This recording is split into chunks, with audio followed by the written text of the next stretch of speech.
નમસ્તે મિત્રો, સ્વાગત છે અમારી યુટ્યુબ ચેનલમાં।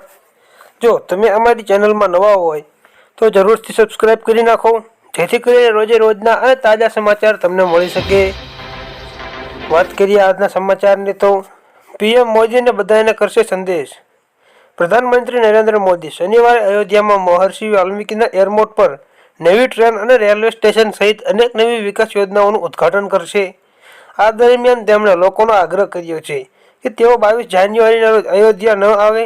તેમણે કહ્યું કે તેઓ 550 વર્ષથી વધારે સમય રાહ જોઈ છે, વધુ થોડો સમય રાહ જુઓ। પ્રધાનમંત્રી મોદીએ લોકોને અપીલ કરી કે તેઓ રામ મંદિરની પ્રાણ પ્રતિષ્ઠાના મહોત્સવમાં ઉપલક્ષ પોતાના ઘરોમાંથી શ્રી રામ જ્યોતિ પ્રગટાવીને તેમણે કહ્યું કે આ ઐતિહાસિક ક્ષણ ભાગ્યથી આપણા જીવનમાં આવી રહ્યો છે।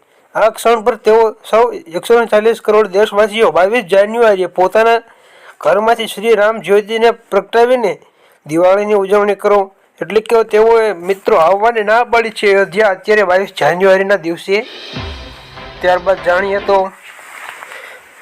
રેલવે મુસાફરો માટે મોટા સમાચાર। કૃપયા રેલવે મુસાફરો ધ્યાન દે, કારણ કે આ સમાચાર મુસાફરોને ઉપયોગી નીવડે તેવા છે। આપણે જણાવી દઈએ કે પશ્ચિમ રેલવેની સુવિધામાં વધારો કરવા માટે અને મુસાફરીઓને માર્ગ પહોંચી વળવા માટે ભુજ સાબરમતી સ્પેશિયલ અને અમદાવાદ ઓખા સાપ્તાહિક સ્પેશિયલ ટ્રેનને ફ્રીક્વન્સી 15 જાન્યુઆરી સુધી વિશેષ ભાડા પર વધારવાનો નિર્ણય કરવામાં આવ્યો છે। એટલે કે હવે રેલવેના ભાડામાં વધારો કરવાનો નિર્ણય કરવામાં આવ્યો છે મિત્રો। ત્યારબાદ વાત કરવામાં આવે તો ગિફ્ટ સિટીને મળશે વધુ એક ભેટ।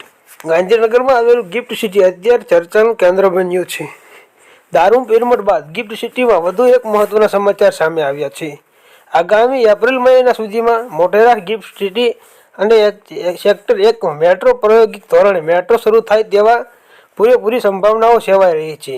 તો બીજી તરફ વાત કરવામાં આવે તો કાંકરિયા ઈસ્ટ અને સ્ટેશન પણ બનવાની તૈયારી થઈ રહી છે। હવે તેને ચાલુ કરવા માટે ગ્રીન સિગ્નલની પણ રાહ જોવામાં આવી રહી છે મિત્રો। એટલે કે ગિફ્ટ સિટીને મળતું એક વધુ ભેટ મળી શકે છે તેવું વાત કરવામાં આવી રહી છે, અને એક નવી ટ્રેન પણ મળી શકે છે મિત્રો। ત્યારબાદ વાત કરીએ તો જીરુના ભાવ 43,000ને પાર। ગુજરાતના નંબર 1 ગણાતા ગોંડલ માર્કેટિંગ યાર્ડમાં સિઝનના નવા જીરાની આવક પ્રારંભ થઈ છે। યાર્ડમાં નવા જીરાની સૌપ્રથમ 80 કિલોની આવક થવાની સાથે જ જીરાની સાઈઝનો પ્રારંભ થયો હતો। ત્યારે માર્કેટ યાર્ડના વેપારીઓએ પ્રથમ વખત આવેલ સિઝનમાં જીરાનું વૈકિત મત્સ્યોત્તર ફુલહાર સાથે પૂજન કરીને જીરાની શુકનની હરાજીનો પ્રારંભ કર્યો હતો। ગોંડલના સાણસની ગામમાંથી ખેડૂતને પ્રથમ વખત માર્કેટ યાર્ડમાં જીરું લઈને વહેંચવા માટે આવ્યા હતા। હરાજીનામાં જીરાની શુકનના 20 કિલોના ભાવ 43,551 બોલાયા હતા, જેને લઈને ખેડૂતો રાજીના રેડ થયા હતા મિત્રો। આ ભાવ ખેડૂતોને પ્રારંભના દિવસે જ મળ્યા હતા મિત્રો।